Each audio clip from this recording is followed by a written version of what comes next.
Greetings everybody here, and my name is Phùng Bảo Minh Châu. I'm class 782, and to extend my greeting, I hope you all good health and an amazing time here at Aqua Talk. For today, I want to talk about a topic basically free from depression. Well, before starting, I want to ask you all a question. Have you ever heard about this one phrase? Con nhà người ta. Raise your hand if you do. Well, I can see that a lot of you do. From my perspective, this phrase is a really common phrase upon many households in Vietnam, and it is often said by our own parents. And when they say that, it means, "Oh, you're not enough yet. You need to be like that kid from that house, and that kid, and that kid." And they're saying that to make us feel like we are not enough. We should be more like them. And did you know this phrase is also This phrase is also one of the reasons why many teenagers nowadays are diagnosed with a disorder which is named depression. Well, before starting, I want to tell you all a story of mine, which is my own experience with depression. It all started off in my elementary life. To be specific, it started when I was in 2nd grade. Well, I moved to a new school. At first, I thought it was like, oh, okay, new school. There's gonna be new people. I'm gonna meet new people. I'm gonna make so much friends, and I think that they're gonna be so nice. But I was wrong. It was all the opposite. And did you know, on the 2nd day, many girls in my class and also some of the boys come to my desk and start to bully me. And they would be bullying me about my appearance. And at that time I was really overweight, so yeah. And they would also bully me for my talent, which is piano and drawing. Well, kind of true, since back then I only learned piano for 2 years, so I didn't master it much.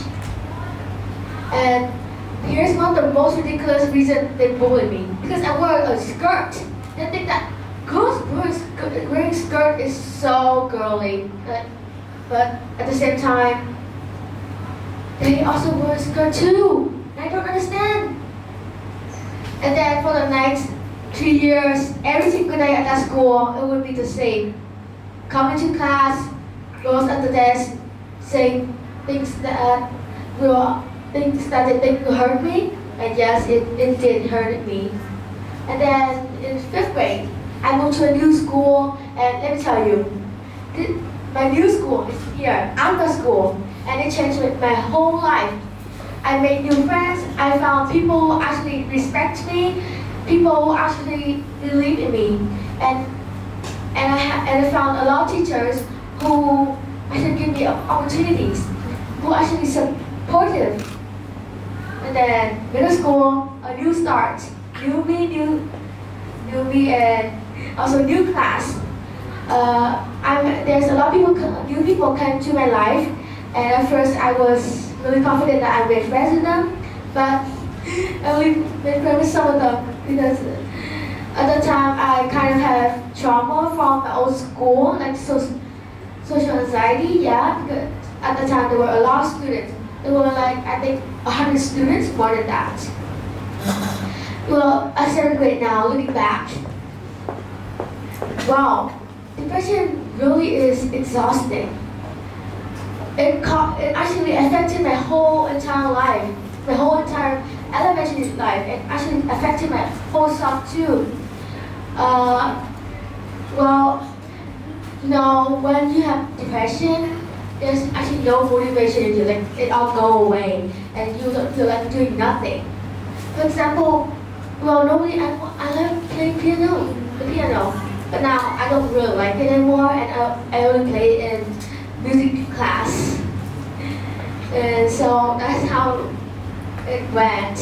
Well, to end off my story, I want to tell you all a bit of information I found about this topic. Well, here are two pie charts that demonstrate the percentage of U.S. teenagers who are diagnosed with depression, or I say has came across depression once. Well, here, as you can see here, there are the times are from 2007 and 2017.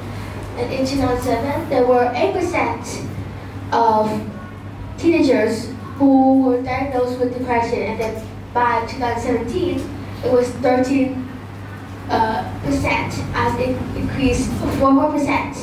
Some of you here might be saying like, oh, that's just a small percentage.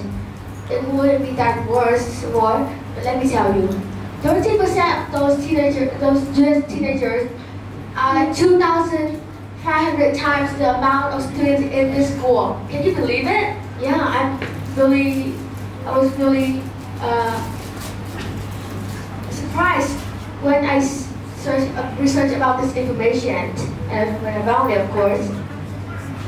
Well, to turn this off, I want to tell you about a story. But before that, I want to ask you all about this. Do you know, have you ever heard about this one incident about a 16-year-old boy who committed suicide by jumping off from his balcony? If you do, raise your hand. I see a lot of you know. Well, just be specific. This incident took place in April 1st this year, and it is a really tragic story. And well, let me tell you about his story first. Well, this 16-year-old boy is a very smart boy. He's really intelligent, and he always gets really pressured because of his parents' expectations, and also his school, his teachers, and many more. Well, every single day he would stay up until midnight and across the two just to study, and wake up in early morning and to start studying. And then until this one day, April 1st, he committed suicide because he was so pressured. He wanted to escape all these issues.